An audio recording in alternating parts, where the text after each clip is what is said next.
kelompok keempat ingin menceritakan tentang perlawanan Sultan Agung terhadap VOC.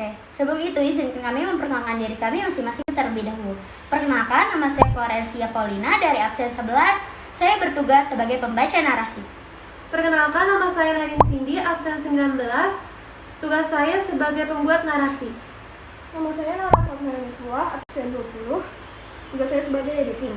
Perkenalkan, nama saya Aira Diang Praga, tugas saya sebagai editing. Saya Safia Zalianti dari absen 31, saya bertugas sebagai pembuat narasi.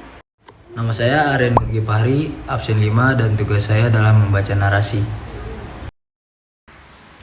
Sultan Agung Hanyokrokusumo merupakan salah satu Raja Kesultanan Mataram yang memerintah dari tahun 1613 hingga 1645. Nama aslinya adalah Raden Mas Jatmika atau biasa juga dikenal dengan nama Raden Mas Rangsang.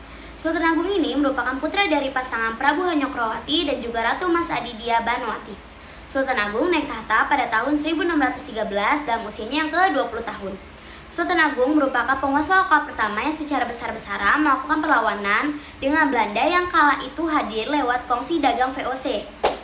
Perlawanan Sultan Agung terhadap VOC di Batavia dilakukan pada tahun 1628 dan juga 1629. Perlawanan tersebut disebabkan karena Sultan Agung menyadari bahwa kehadiran VOC di Batavia dapat membahayakan hegemoni kekuasaan Mataram Islam di Pulau Jawa.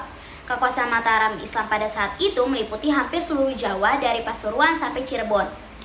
Sultan Agung memiliki prinsip untuk tidak pernah bersedia berkompromi dengan VOC maupun penjajah lainnya. Namun, serangan Mataram Islam terhadap VOC yang berkedudukan di Batavia mengalami kegagalan disebabkan tentara VOC membakar lumbung persediaan makanan pasukan kerajaan Mataram Islam pada saat itu. Di samping dalam bidang politik dan militer, Sultan Agung juga mencurahkan perhatiannya pada bidang ekonomi dan kebudayaan. Upaya yang dilakukan Sultan Agung antara lain memindahkan penduduk Jawa Tengah ke Kerawang, Jawa Barat di mana terdapat sawah dan ladang yang luas. Sultan Agung juga meneruskan penduduknya untuk meletakkan dasar perkembangan Mataram Islam dengan memberikan pengajaran dan pendidikan kepada rakyat Mataram Islam sehingga pada masa pemerintahannya menempatkan ulama dengan kedudukannya terhormat, yaitu sebagai pejabat, anggota dewan, dan para penasihat tinggi kerajaan. Adapun keberhasilan Sultan Agung dalam bidang kebudayaan yaitu dapat mengubah perhitungan peredaran matahari ke perhitungan perbedaan bulan sehingga dianggap telah menuliskan tinta emas kepada masa pemerintahannya. Berkat usaha yang dilakukan oleh Sultan Agung dalam memajukan agama dan kebudayaannya Islam, ia memperoleh gelar Sunan yang selama ini diberikan kepada wahid.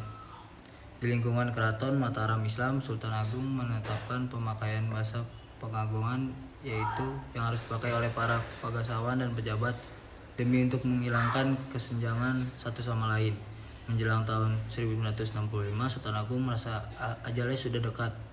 Dia membangun istana Imreni sebagai pusat kemakan keluarga pada raja-raja Kesultanan Mataram. Mulai dari dirinya, Sultan juga menuliskan surat sastra Gading sebagai tuntunan hidup putra Mataram. Sesuai dengan wasiatnya, Sultan Agung yang meninggalkan dunia tahun 1945 digantikan oleh putranya yang bernama Raden Mas Saidin sebagai Raja Mataram.